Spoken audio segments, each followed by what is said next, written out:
The difference between OK Computer and the Benz for me was the fact that the Benz had a very obvious and very comforting resolution, which was by accident. It wasn't by design or anything, but this one didn't. For 2 weeks' work before mastering the record and deciding what songs went on it, I got up every morning at 5 in the morning. I couldn't find the resolution that I was expecting to hear once you put them together, and I just went into a wild panic for 2 weeks. I couldn't sleep, because that was the one thing I sort of expected to just be there and wasn't there. There wasn't the resolution, there was all the trouble and not the resolution. When we chose to put the tourist at the end, and when I chilled out about it and stopped getting up at 5 in the morning and listened to them and drive myself nuts. And the only resolution really for us was because a lot of the album was about background noise and everything moving too fast and not being able to keep up.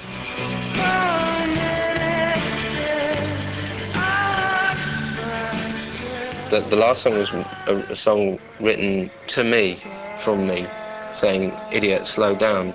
At that point I needed to, or whatever. So that was the only resolution that there could be, really, was just slow down. And if you slow down enough, if you slow down to an almost stop, you can see everything moving too fast around you. And that's the point. We had this idealized state of bliss that we had before we signed a record contract, where we used to just do 4-track stuff. And we wanted to get back to the 4-track mentality, where you go in and you knock out an idea and then it's done. But you take responsibility for it. And we'd sort of learnt enough by that moment, or we thought we'd learnt enough about how to make a record that we could do it ourselves, and we'd never done it either.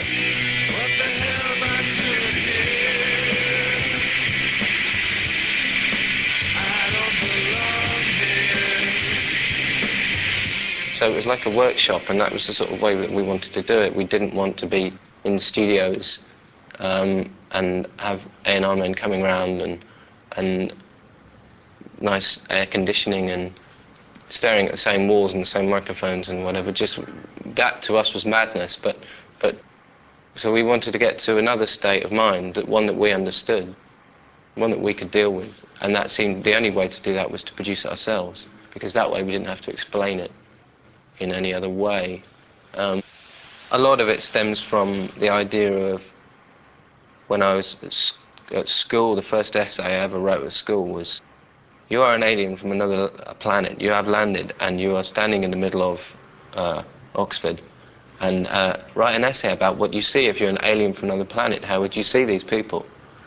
And that's a lot of where it came from, really, was someone who's not involved, who's landed from another planet and is watching and laughing at everybody and taking home their home movies to show to their friends.